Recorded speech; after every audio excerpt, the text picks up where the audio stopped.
Hello बच्चों, let's read this question. Let the foot of a perpendicular from a point P 1, 2, minus 1 to the straight line L x upon 1 is equal to y upon 0 is equal to z upon minus 1 be n. Let a line be drawn from P parallel to the plane x plus y plus 2z is equal to 0 which meets L at point Q. If alpha is the acute angle between the lines Pn and PQ then cos alpha is equal to. तो यहां से देखो हमें cos alpha का value बताना है क्या होगा. स्टार्ट कर लेते हैं हमारे की कॉन्सेप्ट से. ठीक है, तो की कॉन्सेप्ट क्या हो जाएगा. हम जानते हैं if two lines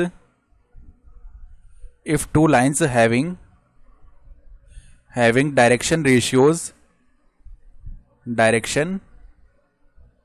ratios as a1, b1, c1 and a2, b2, c2 are perpendicular. तो अगर दो लाइंस है उनका जो डायरेक्शन रेशियो है वो a1, b1, c1 और a2, b2, c2 वो आपस में अगर परपेंडिकुलर है तो यहां से रिजल्ट क्या मिलेगा हमें कि a1, a2 प्लस में b1, b2 प्लस में c1, c2 इसका जो वैल्यू होगा वो 0 होगा. तो क्वेश्चन के अकॉर्डिंग पहले तो डायग्राम बना लेते हैं.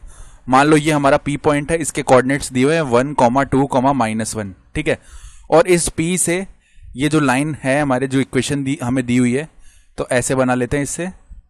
और मान लेते हैं ये हमारी लाइन है इस तरीके से जाती हुई, ये L लाइन है, इसकी इक्वेशन हमें क्वेश्चन में दी हुई है. ठीक है, यहां से जो फुट ऑफ परपेंडिकुलर है वो n है. ठीक है, तो n के लिए जो कांस्टेंट है वो हमने r1 मान लिया. तो अगर लाइन की इक्वेशन लिखें यानी L की equation x upon 1 is equal to y upon 0 is equal to z upon में -1. ये किसके इक्वल है, r1 के इक्वल.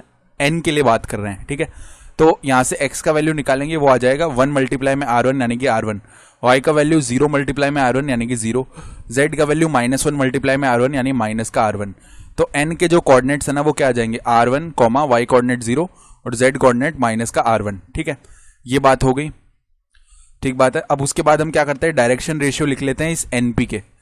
तो डायरेक्शन रेशियो जिसको हम dr से शो करते हैं ऑफ np, कैसे लिखेंगे np के डायरेक्शन रेशियो, यहाँ पे x2 - x1, y2 - y1, z2 - z1 ऐसे करके लिख लेते हैं. तो x कोऑर्डिनेट सब्ट्रैक्ट किया तो r1 माइनस में आ जाएगा. p का जो हमारे पास x कोऑर्डिनेट है वो 1 ना, तो r1 -1, देन 0 माइनस में 2 यानी कि माइनस का 2 आ जाएगा, देन माइनस r1 और माइनस में माइनस का 1 तो यहाँ पे प्लस का 1 बन गया. ठीक है, ये आ गया. अब ये जो लाइन है ना L, क्योंकि ये फुट ऑफ परपेंडिकुलर है तो ये एंगल 90 डिग्री है, ये हमें पता है.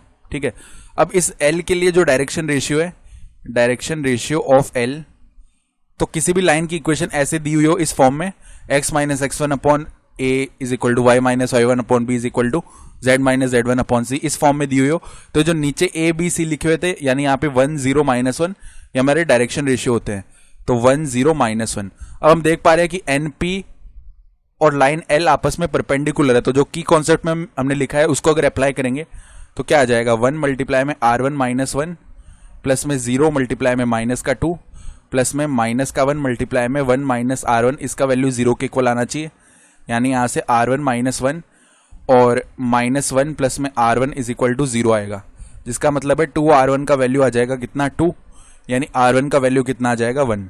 तो r1 1 आ गया. इससे हम n के कोऑर्डिनेट्स लिख सकते हैं. r1 यानी कि 1 हो गया, 0 और माइनस में 1, n के कोऑर्डिनेट्स आ गए. ठीक है, उसके बाद में यहाँ से देखो जो अब q है, यहाँ पे एक और आगे बताया हुआ है कि let a line drawn from p parallel to the plane, इस प्लेन के पैरेलल है, which meets l at point q. तो l को ये पॉइंट q पे मीट कर रही है. मान लो ये पॉइंट q है, इसके लिए हम कांस्टेंट r2 मान लेते हैं. तो अगर हम q के कोऑर्डिनेट्स लिखना चाहते हैं तो अगेन लाइन की इक्वेशन लिखो, x upon 1 is equal to y upon 0 is equal to z upon में -1. अब इसको r2 के इक्वल ले लो, यानी यहाँ से x कोऑर्डिनेट क्या बनेगा हमारा r2, y का वैल्यू 0 एंड z का वैल्यू माइनस का r2. तो q जो पॉइंट है उसके कोऑर्डिनेट्स क्या हो जाएंगे r2, 0, माइनस का r2. ये बन रहा है.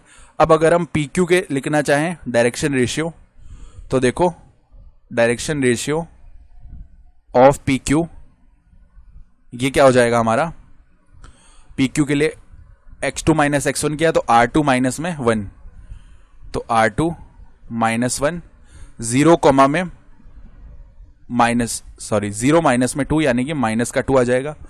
फिर माइनस R2 माइनस में -1 यानी 1 माइनस R2 हो गया ये तो, ठीक है। अब हमें क्वेश्चन के अकॉर्डिंग बताया हुआ क्या है कि यहां से लाइन ड्रॉ की जा रही है, P से पैरेलल है इस प्लेन के। तो प्लेन देखो हमारे पास प्लेन का इक्वेशन है कौन सा, यहां पे लिख लेते हैं चलो। प्लेन का इक्वेशन है x plus Y plus 2z is equal to 0।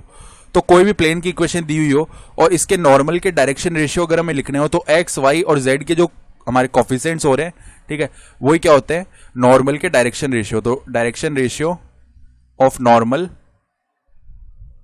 Normal to plane P क्या हो जाएंगे हमारे 1,1,2 ये हो गया, ठीक है। अब क्वेश्चन के अकॉर्डिंग इस प्लेन के जो परपेंडिकुलर है, ठीक है, वो हमारी कौन सी हो जाएगी, लाइन PQ हो जाएगी ना, क्योंकि हमें बताया हुआ PQ जो है प्लेन के पैरेलल है, ठीक है। इसका मतलब इसका जो नॉर्मल आएगा ना, इसका नॉर्मल वो इस PQ के परपेंडिकुलर होगा, ठीक है। यानी इसके नॉर्मल के डायरेक्शन रेशियो भी है और PQ के डायरेक्शन रेशियो भी लिख चुके हैं, ठीक है। तो इनमें आपस से में ये प्रॉपर्टी अप्लाई कर सकते हैं जो की कॉन्सेप्ट में हमने लिखा है।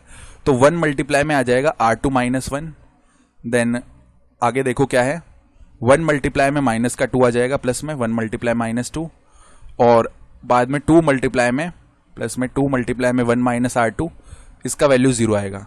यानी ये बन गया R2 माइनस 1 -2 प्लस 2 माइनस में 2R2 इज इक्वल टू 0।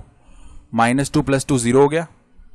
फिर यहाँ पे माइनस का R2 बचेगा, ये किसके इक्वल आएगा, 1 के इक्वल, यानी कि R2 का जो वैल्यू है माइनस का 1 आ गया।